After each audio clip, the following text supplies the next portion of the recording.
नमस्कार प्रिय विद्यार्थियों, आज हम पढ़ रहे हैं राजस्थान के इतिहास में राजपूतों की उत्पत्ति और राजपूतों की उत्पत्ति से संबंधित विभिन्न मत, यानी कौन से विद्वान राजपूतों की उत्पत्ति किससे मानते हैं। तो सबसे पहले हम देखते हैं कि राजस्थान जो हमारा है राजपूतों में, राजस्थान को क्या कहते हैं?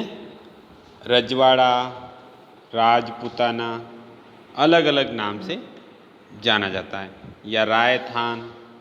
1800 ईस्वी में सर्वप्रथम जॉर्ज थॉमस ने इस प्रांत को राजपूताना कहा था।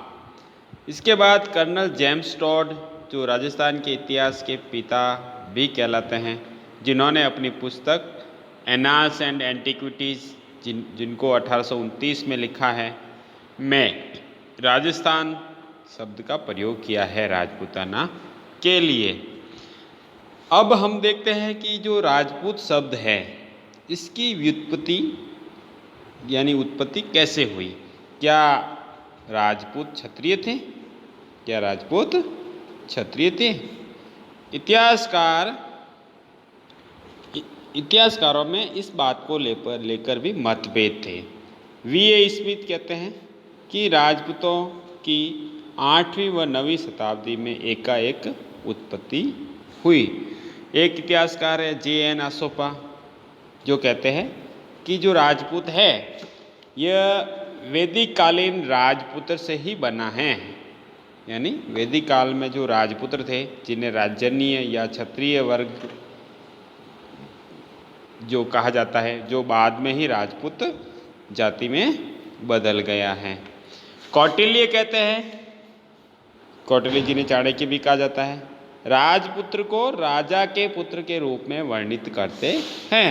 कर्ण अपनी पुस्तक राजित रंगिणी में राजपुत्र को भूस्वामियों के लिए किया है, यानी राजपूत कौन थे?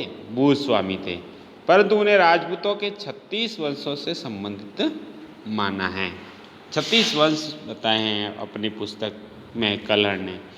तो राजपुत्र क्षत्रिय होने के कारण कालांतर में राजपूत कहलाए। ऐसे सभी विद्वानों में लगभग ये मान्यता है कि ये क्षत्रिय थे, बाद में ये राजपूत हो गए।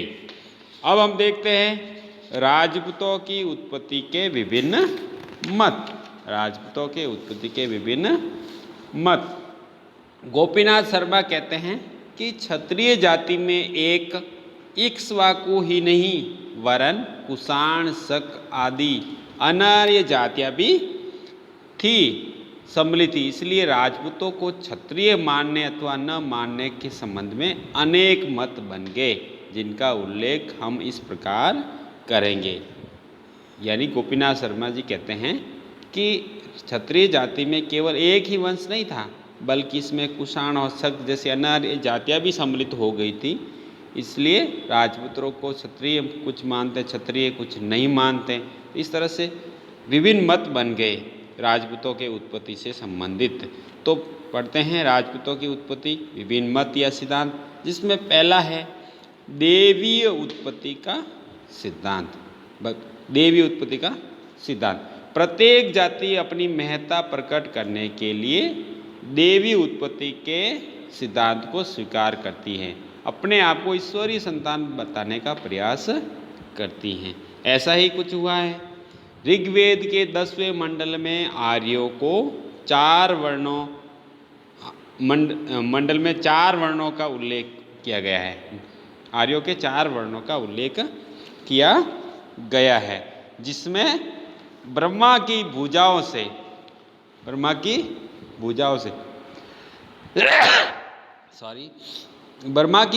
से क्षत्रिय की उत्पत्ति बताई गई है। मनुस्मृति भी यही बताती है कि क्षत्रियों की उत्पत्ति ब्रह्मा से हुई है, क्षत्रियों ने शेष 3 वर्णों की सुरक्षा का भार अपने ऊपर लिया है। राजपूतों को चारण और भाटों द्वारा भी अपने ग्रंथों में ब्रह्मा से उत्पन्न बताया गया है। राजपूतों का वंश वृक्ष प्राय राम व कृष्ण से जोड़कर उनकी उत्पत्ति दैविक शक्ति या देवी कुल से बताई गई है। किससे बताई गई है? देवी उत्पत्ति या देवी कुल से। फिर परंतु कई यूरोपीय विद्वान व भारतीय विद्वान देवी उत्पत्ति के इस सिद्धांत पर विश्वास नहीं करते। जैसे कई विद्वान कहते हैं कि ऐसा नहीं हो सकता, कि कोई देवी देवताओं से भी उत्पन्न हो सकते हैं, लेकिन कुछ विद्वान कहते हैं कि हाँ ऐसा हुआ होगा, देवों से राजपूतों की उत्पत्ति हुई होगी। दूसरा सिद्धांत है राजपूतों की उत्पत्ति से संबंधित अग्निकुंड से उत्पत्ति का सिद्धांत। ये सिद्धांत सबसे पहले इसका प्रतिपादन किया है चंद्रबरदाई के पृथ्वीराज रासो ग्रंथ से। इसमें ये कहानी वर्णित है।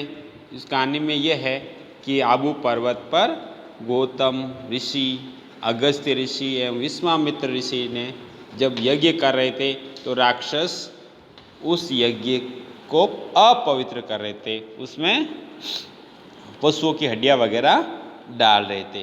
तो तब वशिष्ठ ने अपने विशेष यज्ञ के माध्यम से यज्ञ कुंड से अग्नि वेदिका से राक्षसों को नाश करने के लिए क्रमशः 4 वंशों की उत्पत्ति की। यज्ञों की रक्षा 4 राजपूत वंशों की उत्पत्ति की, जिसमें पहला है प्रत्यार, दूसरा परमार वंश, तीसरा चालुक्य वंश, चौथा चौहान वंश उत्पन्न किया। फिर ये कहानी जो चंद्रबरदाई के पृथ्वीराज रासों में है, जिसमें आबू पर्वत पर अग्निकुंड से क्रमशः 4 राजपूत वंशों की उत्पत्ति के बारे में बताया गया है।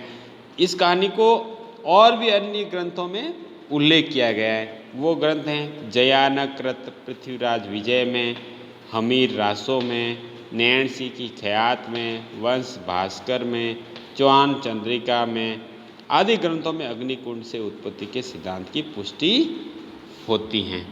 अब कुछ विद्वान कहते हैं कि ये जो अग्निकुंड से जो योद्धा निकालने के जो सिद्धांत हैं, उत्पत्ति राजपूतों की जो बताई गई हैं, वह नितांत अव्यवहारिक है। आज के युग में ये मान्य नहीं है। तो कुछ ऐसे विद्वान कौन है थे जिन्होंने ऐसा कहा?